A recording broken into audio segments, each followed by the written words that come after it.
बहुत समय पहले की बात है। मगध राज्य में एक धनी व्यापारी रहा करता था, जिसका नाम सुधाकर था। उसका व्यापार दूर दूर तक फैला हुआ था और उसके पास हर सांसारिक सुख सुविधा थी। लेकिन एक दिन अचानक उसका इकलौता पुत्र किसी बीमारी के कारण चल बसा। सुधाकर और उसकी पत्नी सुमेधा शोक में डूब गए। सुधाकर का जीवन जैसे रुक गया था। उसने अपना व्यापार छोड़ दिया, किसी से मिलना जुलना बंद कर दिया और हर दिन अपने पुत्र की याद में रोता रहता। एक दिन एक साधु गांव में आए और उन्होंने सुधाकर की हालत देखी। उन्होंने कहा, तुम्हें भगवान बुद्ध के पास जाना चाहिए। वे ही तुम्हारे दुख का उत्तर दे सकते हैं। सुधाकर ने यह सुना और तुरंत बुद्ध के आश्रम की ओर निकल पड़ा। बुद्ध से भेंट। वह बुद्ध के पास पहुंचा, उनके चरणों में गिर पड़ा और बोला, भगवान, मेरा पुत्र मर गया है। मेरा जीवन सूना हो गया है। कृपया उसे वापस ला दीजिए या मुझे ऐसा उपाय बताइए जिससे मैं उसका वियोग सह सकूं। बुद्ध ने गंभीरता से उसकी बात सुनी, फिर शांत स्वर में कहा, मैं तुम्हारे पुत्र को लौटा सकता हूं, लेकिन इसके लिए तुम्हें एक छोटा सा कार्य करना होगा। सुधाकर की आंखों में आशा की किरण चमकी। आप जो कहें मैं करूंगा। बुद्ध मुस्कुराए और बोले, तुम नगर जाओ और किसी ऐसे घर से एक मुट्ठी सरसों के बीज लाओ जहां कभी कोई मरा ना हो। न कोई माँ, न कोई पिता, न भाई, न बहन, न बेटा, न बेटी। सुधाकर ने सोचा, यह तो आसान कार्य है। सरसों तो हर घर में होती है। वह तुरंत नगर की ओर चल पड़ा। जीवन की सच्चाई का सामना। सुधाकर पहले जिस घर में गया, वहां एक वृद्ध महिला ने दरवाजा खोला। माता, क्या आप मुझे एक मुट्ठी सरसों के बीज दे सकती हैं? उसने पूछा। महिला ने मुस्कुराकर कहा, बिल्कुल बेटा। तभी सुधाकर ने पूछा, पर एक बात और, क्या इस घर में कभी कोई मरा नहीं? महिला की मुस्कान फीकी पड़ गई। उसने धीमे स्वर में कहा, बेटा, इस घर में मेरे पति का देहांत हुआ, फिर मेरी बेटी की मृत्यु हो गई।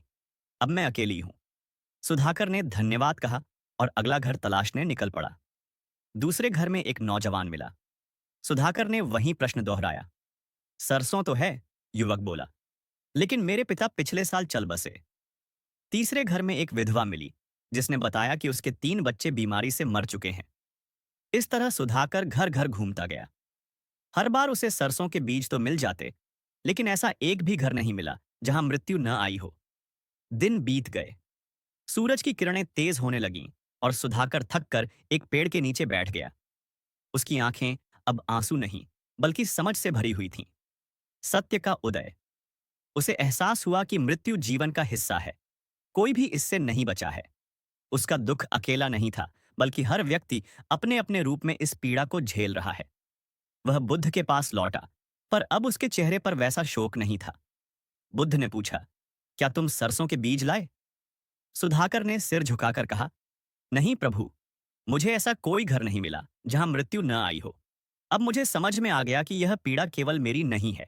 सब इससे गुजरे हैं। मेरा मोह अब धीरे धीरे छूट रहा है। बुद्ध ने मुस्कुराकर कहा, जीवन की यही सच्चाई है।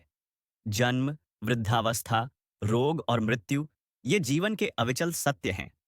दुख इसी से जन्मता है, जब हम इन स्वाभाविक घटनाओं को स्वीकार नहीं करते और मोह को पकड़े रहते हैं। मार्ग की ओर।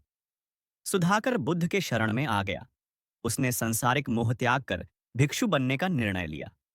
वर्षों तक उसने ध्यान, सेवा और करुणा में जीवन बिताया। अब वह दूसरों के दुख बांटने और उन्हें जीवन की सच्चाई समझाने में लगा रहता। उसका जीवन अब भी बेटे की यादों से जुड़ा था, पर अब उसमें करुणा थी, न कि दुख। वह समझ चुका था कि जीवन का सार स्वीकार में है, त्याग में नहीं। गौतम बुद्ध ने हमें यह सिखाया कि जीवन दुखमय है और दुख का कारण हमारा मोह है।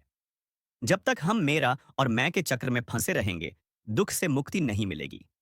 जीवन की सच्चाई यह है कि हर चीज अनित्य, अस्थायी है, चाहे वह सुख हो, संबंध हो या शरीर। जिस दिन हम इस सच्चाई को स्वीकार कर लेते हैं, उसी दिन हमारे भीतर शांति का जन्म होता है। ऐसी और भी मोटिवेशनल स्टोरी के लिए चैनल को सब्सक्राइब एंड वीडियो को लाइक करें।